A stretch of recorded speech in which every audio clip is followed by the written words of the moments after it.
Afternoon everybody, Silverbolt here. I'm back for a Transformers review. Going to be doing, as per the title page, Energon Omega Supreme. Oh, you hear that thunk?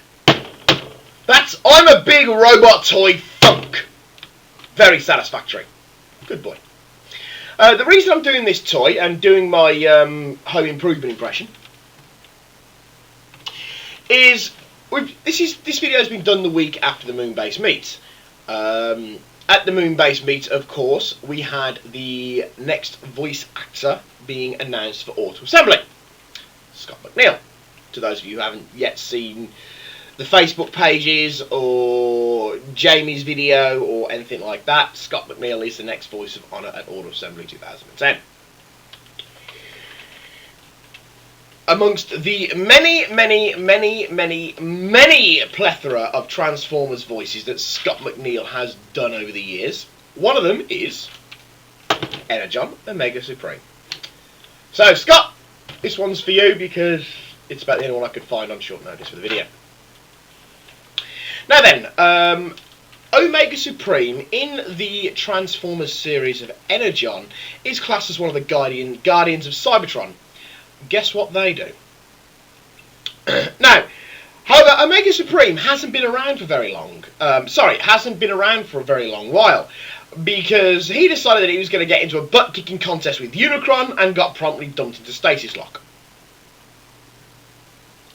So, as you can imagine, because he can single-handedly take on Unicron, Omega Supreme, well, he's pretty hardcore. As such, he's not afraid to get into any fight with any opponents. I mean, look at the size of him! Of course he's not afraid to get into combat with anybody. Doink! I win. Next. I'm such a big hero. But anyway. Omega Supreme is awakened after Primus gives the location to Dr. Jones, and Omega Supreme is then imbued with the spark of combination. Waking him back up, he sees the battle going on between the Autobots and Unicron and decides that, hey, I'm going to help. And so he promptly does. Now then, because of course he has been imbued with the spark of combination, he can combine with Optimus Prime to create Optimus Supreme.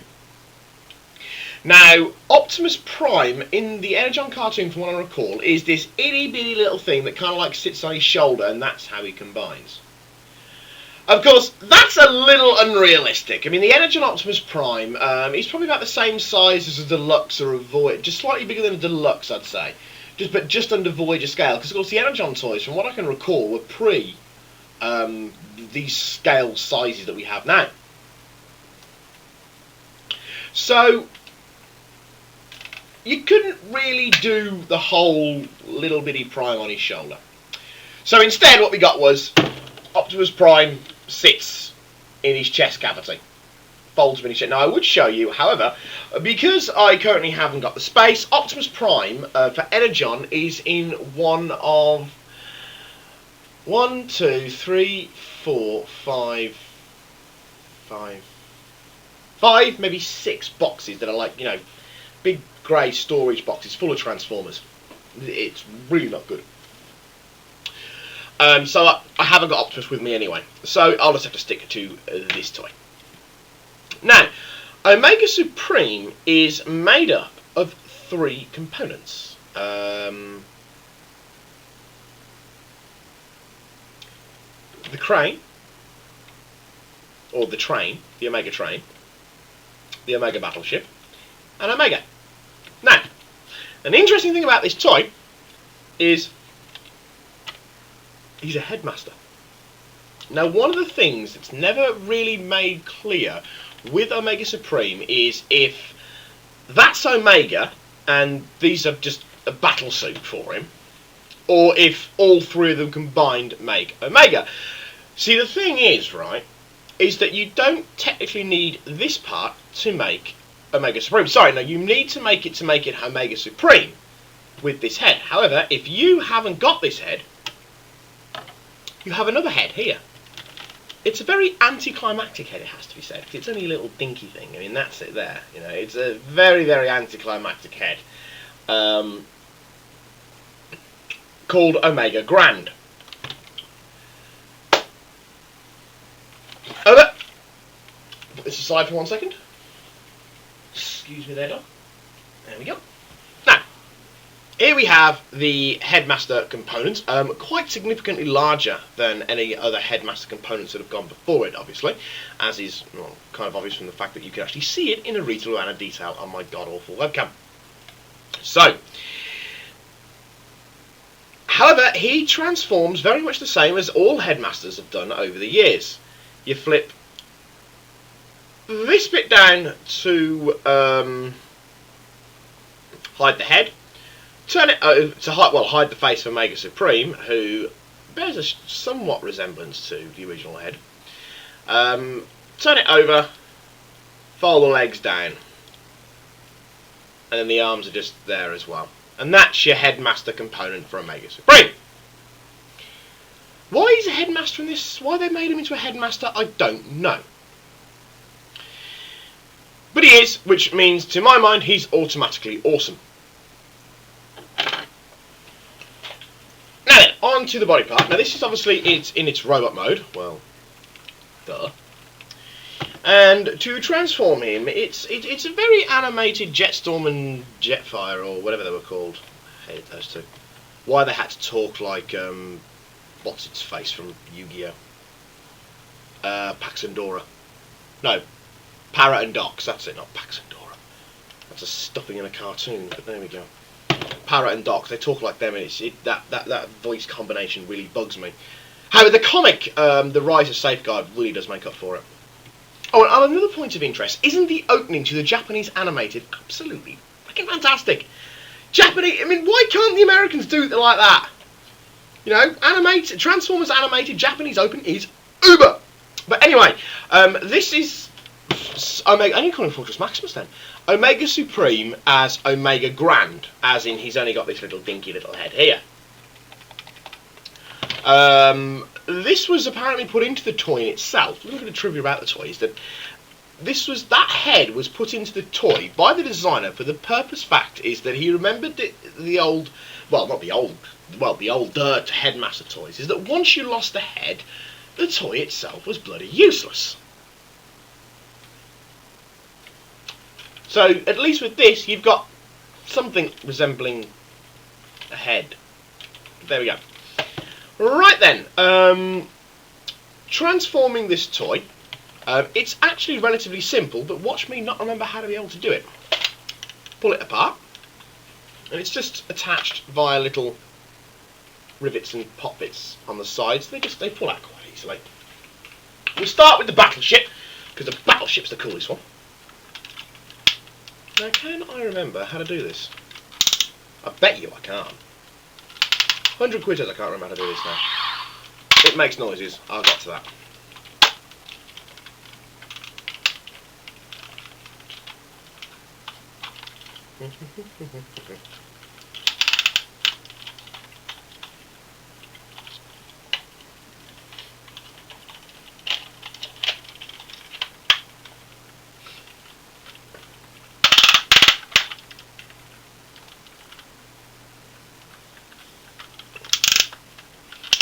Now I know that this is not a particularly hard toy to transform. However, this is me we're talking about. Oh, where's Adam when you need him? He could transform this in 2 minutes.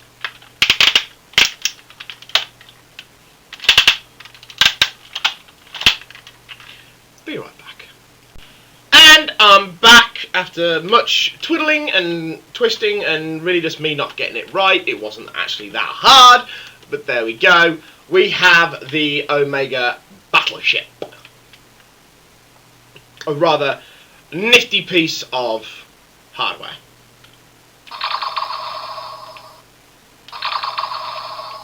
With very He-Man-esque gun noises. There we go. Right.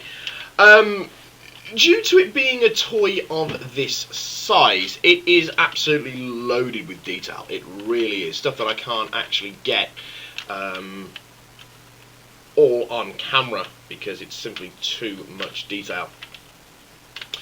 But you know, the tower has got windows in it, and you know, it's just all the ridge work, and it really does. The battleship really does look suitably impressive.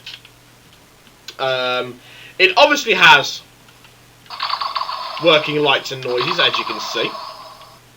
And there's a little dial just on the edge here that turns the guns in sequence.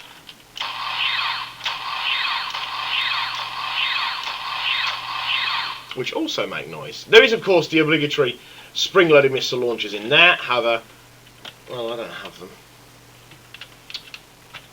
And then you've got what looks like a rocket pack hiding out the back there.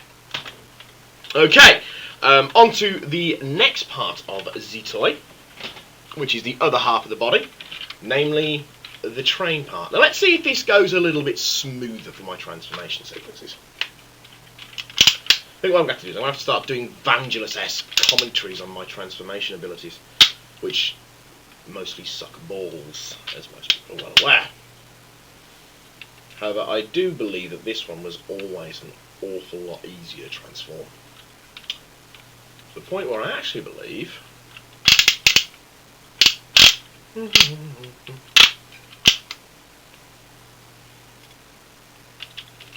I do declare that's it.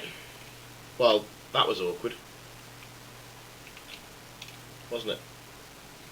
So glad I figured it out.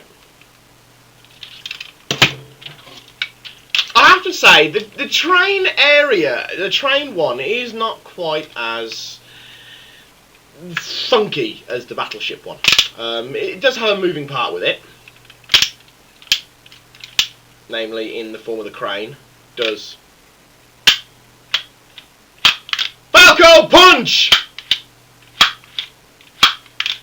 Which just looks a bit strange, but there we go. And of course it opens and closes, and it's on quite a heavy ratchet here. There are ports on the side of the leg,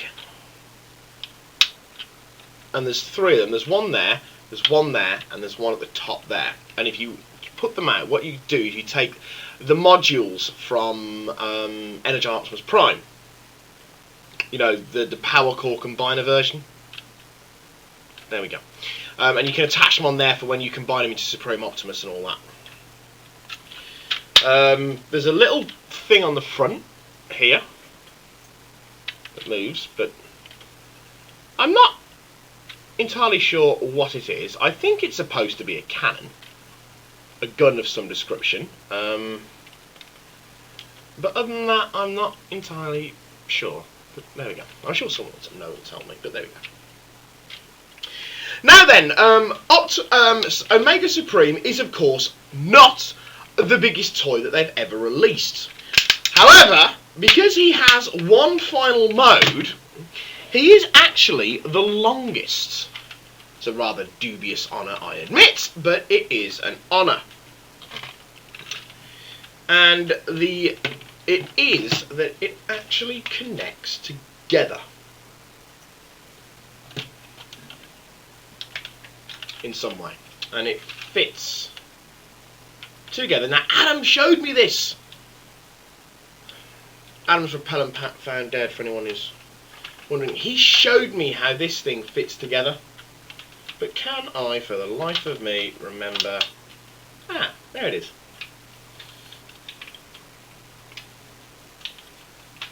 To become the longest toy in creation. At least I think that's how it goes. It fits together in a long, big, long line, and it does become, as you can tell, Star Destroyer shot. Doo-doo, doo-doo. Why I'm singing the Jaws theme tune, I don't quite know. But it does become rather long. Suitably long. With the crane. It not staying in one place. And it is speaking long, as you can see. Now then, I'm going to give up doing that. The Omega toy is one of the largest Transformers released. I mean, it's bigger than Masterpiece Prime by a good bit. It's a good third bigger than MP Prime. It's taller than Scorponok, and it's taller than Predaking. So it is one of the larger ones that have been released. I really should have dugout alt 1 second. Okay, back with robot mode for Omega Supreme. Just move that closer because it'll be useful. Here we have robot mode Omega Supreme, minus the head of course, next to King Starscream. So they are the same size. They're thereabouts. So Omega Supreme would be classed as an awesomely big toy. Because he is an awesomely big toy. And he's a great toy. And now he does suffer from Headmaster Expensivitis. Mainly, to get this bit won't set you back that much. You're talking about 15 quid for this bit in various states of working order. You know, maybe the ratchet's a little bit gone, spring no longer works, the gear no longer works on the arm, the lights don't work, they don't turn properly anymore, stuff like that. About 15 quid there or abouts.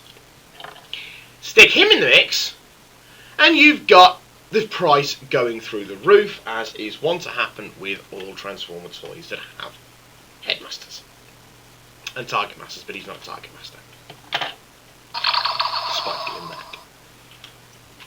I don't know, I like that. But anyway, yes.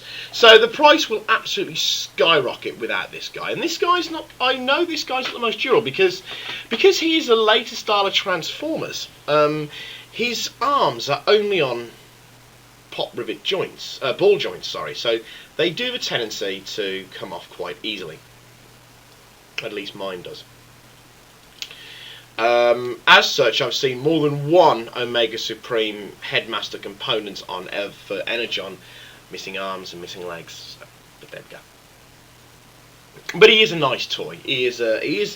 Energon toy ranges were a little bit in between us. You know, some of them were quite nice, some of them were quite bad. Unlike the Cybertron range, which was mostly all good, and unlike the Armada range, which was mostly all terrible. But there we go. Okay, but for now, I am going to sign off for now. So, hope you enjoyed the video, as always. But for now, this is Silverbolt with Omega Supreme, Omega Supreme, Omega Supreme, and King Skywarp sitting on the sofa, saying au revoir, adios, and